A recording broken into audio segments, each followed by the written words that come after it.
नमस्कार, मैं राखी और आप देख रहे हैं न्यूज 31 उत्तराखंड। और अब वक्त हो चुका है उत्तराखंड की अहम खबरों का। तो चलिए शुरू करते हैं खबरों का सिलसिला। पिथौरागढ़ के लेलू में स्पोर्ट्स कॉलेज के निर्माण में स्थानीय लोगों को काम नहीं दिए जाने को लेकर पूर्व विधायक मयूख महर ने डीएम को ज्ञापन सौंपा। इस दौरान पूर्व विधायक ने कहा कि ग्रामीणों ने सरकार को 1000 नाली जमीन दी थी, जिस पर प्रशासन की ओर से ग्रामीणों को काम देने का आश्वासन दिया गया था। वहीं उन्होंने प्रशासन से जल्द समस्याओं के निस्तारण की मांग की है। जो हम डीएम को हमने ज्ञापन दिया है वो है लेलू स्पोर्ट्स कॉलेज के संदर्भ में। आज वहाँ पर भी ऐसी स्थिति आ गई है कि लेलू के लोगों ने 1000 नाली अपनी ज़मीन स्पोर्ट्स कॉलेज के लिए दिया था। इतना बड़ा त्याग इस पिथौरागढ़ के लिए उन्होंने किया था, पर उनकी छोटी सी मांग थी कि जब स्पोर्ट्स कॉलेज बने तो उसमें योग्यता अनुसार उनके युवकों को काम दिया जाए। हल्द्वानी में टैक्स वसूली के लिए प्रशासन की ओर से प्रदेश में 4 नगर निगम जल्द ही डिजिटल कोड प्रक्रिया शुरू करने जा रहे हैं। इस दौरान टैक्स अधिकारी पूजा ने बताया कि डिजिटल कोड प्रक्रिया के शुरू होने से एक ही क्लिक में शहर में आवासीय भूखंड का लेखा जोखा मिल जाएगा। साथ ही टैक्स के बारे में भी जानकारी मिल सकेगी। वहीं उन्होंने 31 मार्च तक 100% टैक्स वसूली का लक्ष्य पूरा करने की बात कही। इसमें GIS मैपिंग होनी है पूरे शहर में जितनी भी प्रॉपर्टीज़ हैं।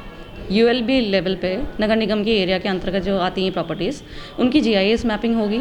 GIS मैपिंग जब वहाँ पे पूर्ण हो जाएगी तो इन फ्यूचर लोगों को हर एक संपत्ति पर एक QR कोड जनरेट किया जाएगा। इस तरीके से एक योजना है। पिथौरागढ़ में डेली वेज और ग्रेड पे की मांग को लेकर जिले में मनरेगा कर्मियों ने डिजिटल हड़ताल शुरू कर दी है। इस दौरान कर्मियों ने बताया कि पिछले 12 साल से डेली वेज की मांग करने के बाद भी सरकार की ओर से इस पर कोई कार्रवाई नहीं की गई है। वहीं उन्होंने जल्द ही मांग पूरी न होने पर 1 मार्च से उग्र आंदोलन करने की चेतावनी दी है। पूरे उत्तराखंड में विभागीय संविदा में है और हम विगत 8 वर्षों से अपनी प्रमुख मांगें हमारी जो हैं ग्रामीण विकास विभाग में समायोजित और पंचायती राज विभाग में समायोजित और हमारे प्रांतीय प्रदेश हिमाचल की तर्ज पे नियमितीकरण और ग्रेड पे की हमारी मुख्य मांगें हैं, और जिसमें हम सरकार के पास विगत 8 वर्षों से बार बार गुहार लगाए जा रहे हैं। देहरादून के डोईवाला में कांग्रेस के प्रदेश अध्यक्ष प्रीतम सिंह ने त्रिवेंद्र सरकार पर किसानों की अनदेखी का आरोप लगाया है। साथ ही उन्होंने कहा कि किसानों को नोटिस मिलना केंद्र और राज्य सरकारों की हीन भावना को दर्शाता है। साथ ही उन्होंने किसानों के उत्पीड़न को बर्दाश्त नहीं करने की बात कही। किसानों के हितों के विपरीत 3 काले कानून किसानों पर थोपने का काम किया, जिसका किसान पुरजोर तरीके से विरोध कर रहे हैं। जो सरकार है, इस सरकार ने, देश के प्रधानमंत्री जी ने किसानों से यही तो कहा कि यदि किसान डबल इंजन की सरकार बनाने में सहयोग करेंगे तो हम किसानों का ऋण माफ करेंगे। टिहरी में अपराधियों पर नकेल कसने और जनता के साथ संवाद करने के लिए एसएसपी तृप्ति भट्ट ने एक नई पहल शुरू की है। दरअसल एसएसपी ने लोगों के लिए हेलो टिहरी मैसेंजर प्लेटफॉर्म के तहत मोबाइल नंबर जारी किया है, जिस पर सभी तरह के अपराधों की सूचना दी जा सकेगी। साथ ही उन्होंने बताया कि सूचना मिलते ही मामले को संज्ञान में लेकर थाना प्रभारी की ओर से इस पर कार्रवाई की जाएगी।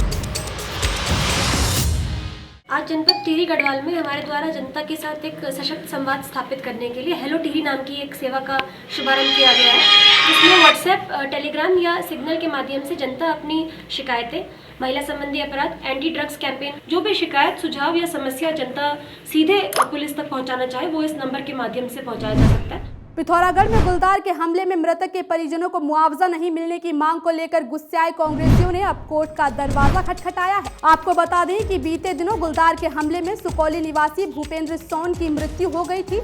इस दौरान पूर्व विधायक मयूख महर ने बताया कि मजिस्ट्रेट जांच में हमले की पुष्टि होने के 5 महीने बाद भी परिजनों को मुआवजा नहीं मिला है। वहीं अब उन्होंने हाईकोर्ट में जनहित याचिका दायर करने की बात कही। जिलाधिकारी से संदर्भ में बात करते भूपेंद्र सिंह सोन उट्टा निवासी, लेलू निवासी, उनकी मृत्यु बाघ के द्वारा हुई थी और हमने जिलाधिकारी को उसका ज्ञापन दिया था। पर जो पिथौरागढ़ के प्रभागी वन अधिकारी DFO हैं, उनकी हठधर्मिता के कारण या उनके घमंड के कारण उस गरीब युवक को आज तक मुआवजा नहीं दिया गया है। और इसी के साथ उत्तराखंड स्पेशल में आज के लिए बस इतना ही। आप देखते रहिए न्यूज 31 उत्तराखंड। नमस्कार।